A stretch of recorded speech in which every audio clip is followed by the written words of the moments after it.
Salut à tous les amis, c'est Nico, je suis de retour avec une nouvelle vidéo qui va aujourd'hui vous présenter mes achats sur le mois de février et même un petit chouille en ce début de mois de mars. Avant de commencer, un gros merci à tous, comme d'habitude, aux abonnés, aux gens qui mettent des commentaires, aux gens qui me mettent des petits pouces, c'est super sympa de votre part. Voilà, alors j'ai pas envie que la vidéo dure trop longtemps, on va essayer d'attaquer tout de suite. Ce coup-ci je filme avec la caméra et non avec le portable pour avoir un meilleur rendu et surtout pour avoir un meilleur son parce qu'avec le portable des fois c'est un petit peu compliqué. Alors le premier truc qui date de début février, le premier achat c'est le collector de Naruto Shippuden Ultimate Ninja Storm Number 4. Je vais pas l'unboxer devant vous, il y en a d'autres qui ont fait de très jolis unboxings de cette édition collector. Je vais juste vous donner mon avis sur le jeu parce que je suis en train d'y jouer. J'adore le manga, c'est fidèle au manga, c'est vraiment bien badass. Il y a un peu trop de QTE à mon goût, mais c'est assez simpliste, c'est fait pour plaire à tout le monde. Mais franchement, l'univers du manga est super bien respecté. Et surtout, c'est très beau, graphiquement aussi parlant. Donc franchement, c'est un jeu que je kiffe. J'ai vraiment bien aimé. Donc voilà, je le recommande sans problème. Alors vous avez bien évidemment le jeu, on va le poser là. Et comme je l'ai commandé à micro, cette édition collector, j'avais le droit aux goodies, le manga Inside, enfin le livre Inside, pardon. Et il y avait aussi une autre plaque de Naruto, une espèce de plaque en métal au format, je dirais au format, la moitié d'un format A4 à peu près je crois, si je dis pas de bêtises.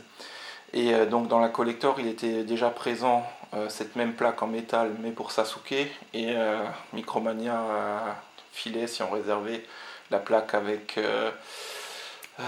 Naruto. Voilà. Alors, tout de suite, pour rester dans l'univers manga, hier, je crois, si je dis pas de bêtises, je me suis pris le manga One Punch Man. J'avais envie de commencer. Tout le monde dans mon entourage et sur les réseaux sociaux n'arrête pas de parler de ce manga. Donc j'ai dit, bon, on va attaquer, on va voir ce que ça va donner. Pour ce que j'en ai fait pour le début, c'est pas trop mal, c'est relativement intéressant. Voilà, ça c'était juste pour le petit délire côté manga. Alors, on va juste mettre les jeux un peu comme ça pour faire de la place. Parce que j'ai quand même pas mal de trucs à vous montrer. Alors, on va attaquer par quoi ? On va faire ça par famille de jeux. Une petite rentrée PlayStation 2. Un Clock Tower 3. Ça faisait longtemps que je cherchais, surtout en français. On le voit souvent tourner dans des versions allemandes du par chez moi. Mais là, j'ai réussi à mettre la main en français pour une quinzaine d'euros in sur la baie. Et comme vous pouvez le constater, il est complet. C'est un jeu de survival horror, je ne connais pas, je n'y ai pas joué, mais étant donné que j'aime les jeux de survival horror, il me le fallait dans la collecte. Donc voilà. Ensuite, dans la série RPG, je voudrais la famille Hack. Donc j'ai réussi à mettre la main sur Hack Infection, Hack Mutation et Hack Outbreak. Il me manque le dernier, le plus cher et le moins trouvable, quarantaine. Donc ça, j'ai réussi à attraper sur la baie, le lot, 50 euros, frais d'envoi compris. Je trouve ça franchement très honnête au vu de la cote de ces jeux à l'heure actuelle. Et surtout, ils sont complets avec le DVD manga à chaque fois. Je ne vais pas vous le montrer dans les trois, faites-moi confiance, ils sont complets et ils sont dans un très bon état.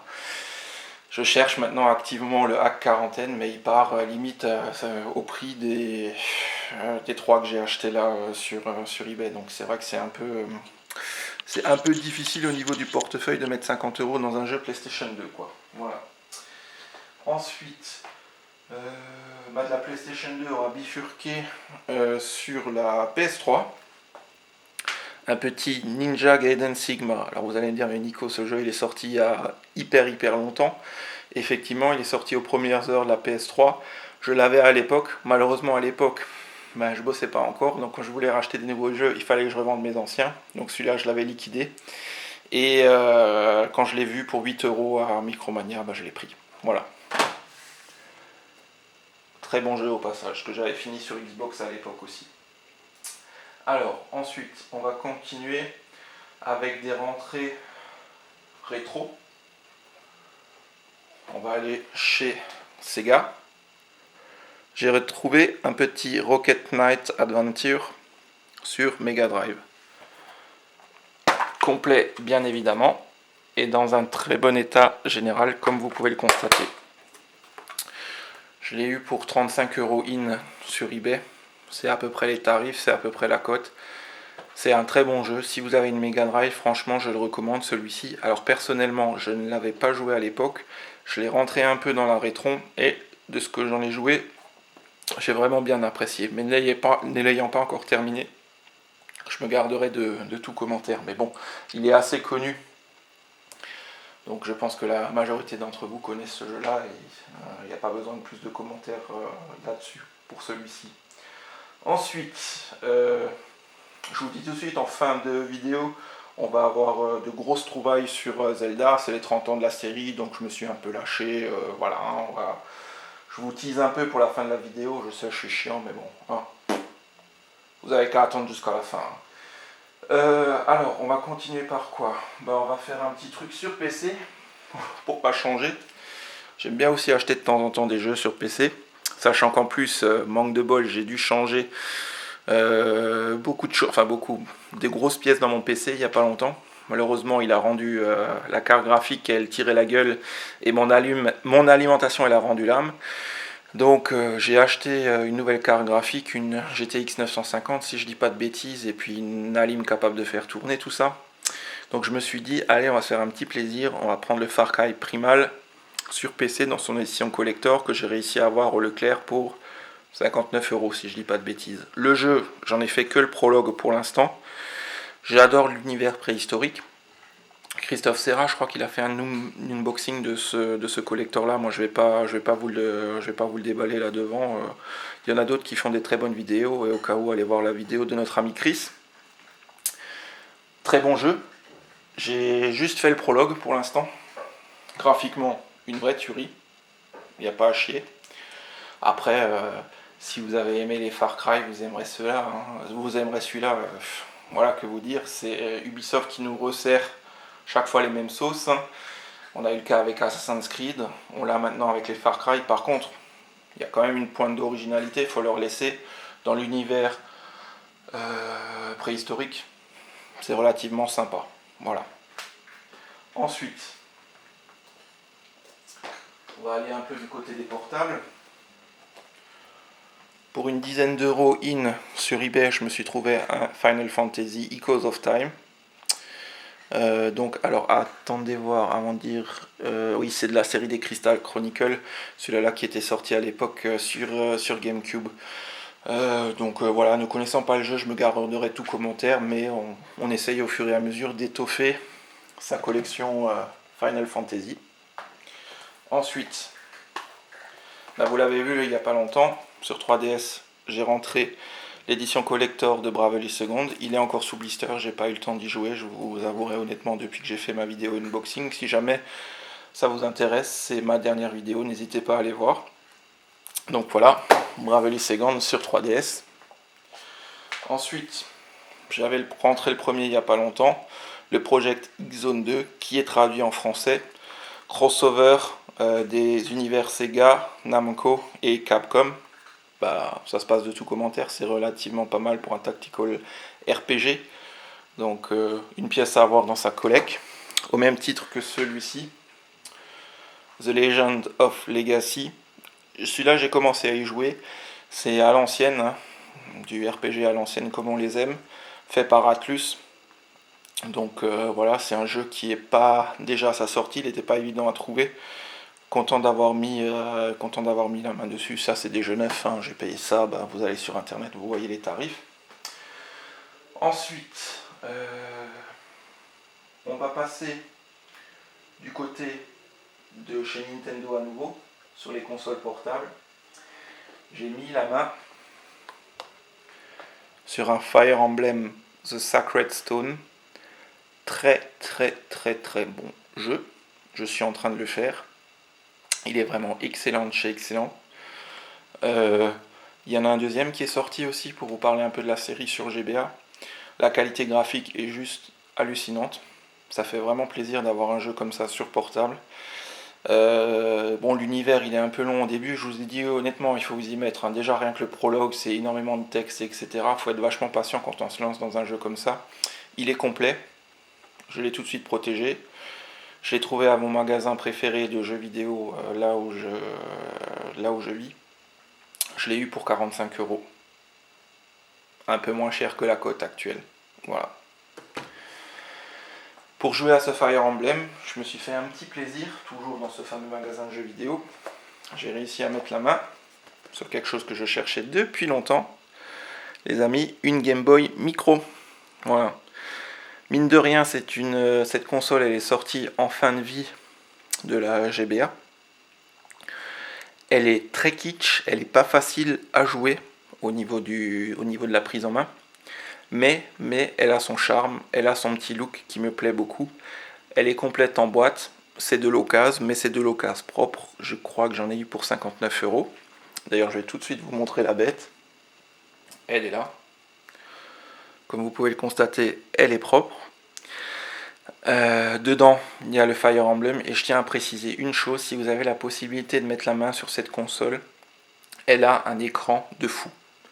Elle a un écran d'une qualité vraiment génialissime. Je crois que c'est les mêmes écrans qui sont sortis pour la première génération de DS. Rien à voir avec la GBA classique, ou même avec les SP de base, ou même les AS101. On est encore un cran au-dessus, au niveau de la qualité. Alors, le seul bémol, c'est effectivement l'ergonomie générale de la console. Faut s'y faire. Et l'écran qui est super méga rikiki. Elle vient de se casser la pipe. Mais la qualité de l'écran est topissime, génialissime. Je regrette vraiment pas mon achat et Fire Emblem est magnifique là-dessus. Voilà, ça c'est pour la petite aparté. Si vous arrivez à choper ça, franchement, allez-y, foncez. Ensuite, comme beaucoup, j'ai mis la main au niveau des revues du mois de février et du mois de mars, le Retro Gamer Collection. Donc bon, ça coûte une blinde ce bouquin, une 13 €. Mais bon, vachement bien fait, ça il faut le reconnaître. Donc beaucoup de gens l'ont déjà présenté, je ne vais pas rentrer dans les détails. C'est vraiment très sympathique. Ensuite, on a, comme beaucoup, comme tous, je dirais, le jeu vidéo, culture jeux vidéo, donc le hors-série de jeux vidéo mag, génération Super Nintendo. Enfin, c'est pas jeux vidéo magazine, pardon, c'est JV culture jeux vidéo. On va être précis. Ça n'a rien à voir avec les jeux vidéo magazine, j'ai rien contre eux, mais c'est pas du tout le même registre. Donc, tout le monde en a suffisamment parlé. Pour ceux-là qui aiment la Super Nintendo, c'est un must-have. Donc, on prend. Bah voilà, on va arriver tout doucement mais sûrement à la partie Zelda. Alors, déjà, dans un premier temps, j'ai fait un deal avec une de mes connaissances qui se séparait d'une partie de sa collection Zelda. Enfin, dans sa totalité de sa collection Zelda, il y avait des pièces que j'avais déjà. Et il y avait des très belles pièces que je n'avais pas. Je ne parlerai pas de prix. J'ai mis un peu le prix, mais on a réussi à trouver un accord. Quelque chose de relativement correct pour les deux parties, je trouve. Donc du coup, j'ai fait une très bonne rentrée, je ne peux pas dire autrement, sur Zelda. Alors, on va déjà commencer avec un truc qui ne sera pas pour moi, mais pour un de mes potes, qui est aussi collectionneur de jeux vidéo. J'ai réussi, je le lui ai pris, la manette 8 Super NES qui était vendue, pas vendue, qui était dispo sur le club Nintendo. Moi personnellement, si je la rentre une fois, pourquoi pas, mais c'est pas le truc qui m'intéresse le plus. Donc ça, c'est mon pote qui va la récupérer. Donc voilà, c'est très propre, hein, c'est pour jouer sur la Wii, c'est nickel. Arnaud, petit clin d'œil au passage. Et de 1, de 2, si vous avez déjà vu mes anciennes vidéos, j'ai mis la main sur un deuxième The Legend of Zelda Oracle of Season. Ça c'est pareil, c'est prévu pour mon pote. Il ne l'avait pas, c'était le dernier qui lui manquait en boîte. Donc on a pris. Voilà. Et maintenant le reste de ce que je vous présente, c'est effectivement moi qui l'ai récupéré toujours dans ce lot. Donc, on va commencer par un truc soft. Hein, Twilight Princess HD sur Wii U est sorti hier. Ben, j'ai mis la main sur le guide qui était sorti sur Wii et sur GameCube à l'époque. Donc voilà, content. De 1. Ensuite, honte à moi, j'ai le Twilight Princess sur GameCube, mais je l'avais jamais récupéré sur Wii. Je me suis toujours dit, bon, bah, on va attendre, il va décoter, mais bon, les Zelda, ça ne décote pas trop. Micro, ils les vendent toujours à une vingtaine d'euros. Je vous dis tout de suite, j'ai pas payé le mien vers 1 euro.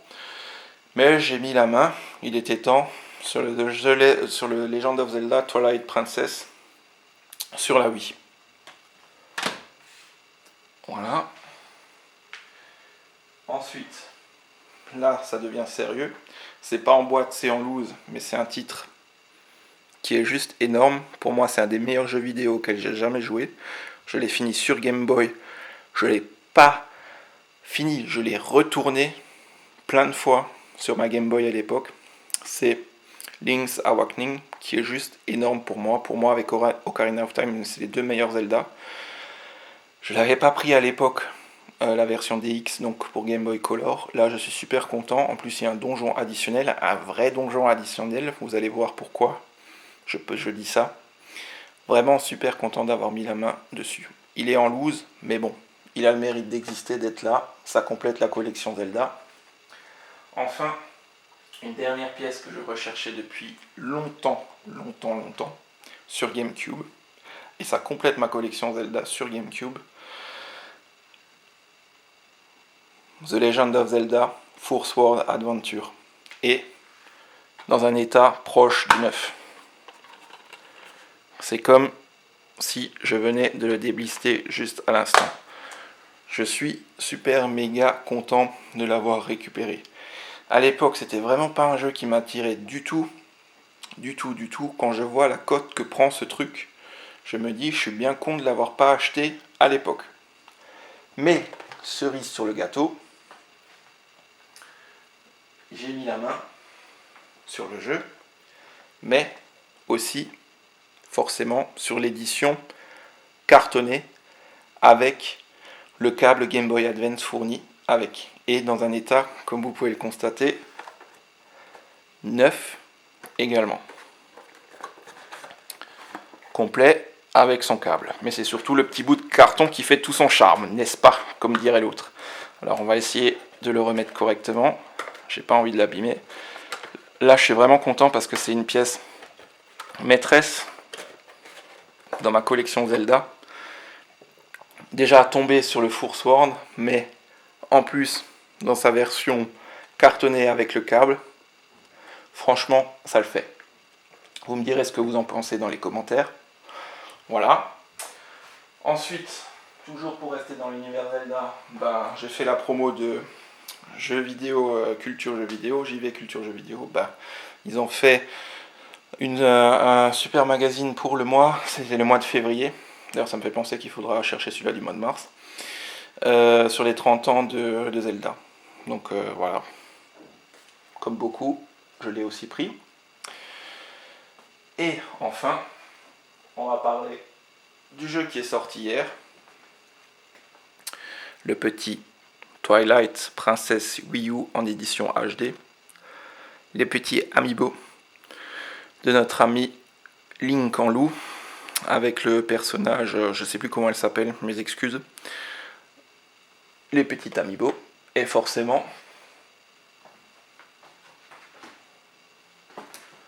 je vous présente l'édition avec le jeu, l'OST original, enfin une partie de l'OST et le fameux amiibo. Comme vous pouvez le constater, il y a un amiibo dedans. Oui, je sais, je suis taré, j'en ai acheté un deuxième que j'ai déblisté. Moi, Nico, qui débliste un amiibo, je vous jure que ça m'a fait mal. Mais bon, il y a un donjon additionnel dans ce jeu-là. Donc j'ai décidé d'acheter un deuxième pour pouvoir squatter ce donjon additionnel. Sauf qu'au fur et à mesure de mes recherches, je me suis aperçu que c'est pas un vrai donjon, hein, on nous l'a fait un peu à l'envers, C'est pas le donjon additionnel de Zelda DX que vous avez devant les yeux. C'est un donjon additionnel, mais pas vraiment un donjon à retourner, à refaire dans tous les sens. Apparemment, c'est des arènes de combat et puis vous combattez des méchants dedans. Donc on nous l'a fait un peu à l'envers de ce côté-là. Sachant qu'en plus, le jeu, ok, sur Wii U, très bien. C'est vrai, il est en 1080p, faut le reconnaître.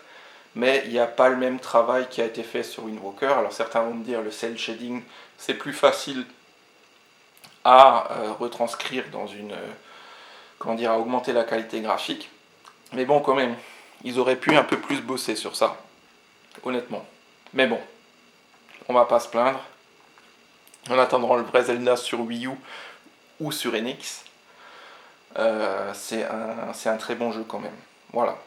Donc ceci clôt ma présentation aujourd'hui. Je regarde juste derrière moi si j'ai rien d'autre à vous présenter. Donc voilà. Je trouve que j'ai fait de bonnes trouvailles. J'espère que de votre côté, vous en avez fait de bonnes aussi. Je vous souhaite, comme d'habitude, une bonne journée, une bonne matinée, une bonne après-midi, une bonne soirée, une bonne semaine, un bon week-end en fonction de quand vous regardez cette vidéo. Je vous remercie toujours, comme d'habitude, de me suivre. Cela fait chaud au cœur. Je sais, on le répète à chaque fois, mais c'est important de le préciser. C'est vous qui faites vivre la chaîne. C'est ce qui me pousse à continuer à faire ces vidéos, de partager cette passion avec vous. Je vous remercie beaucoup et je vous dis à très vite. Salut les geeks!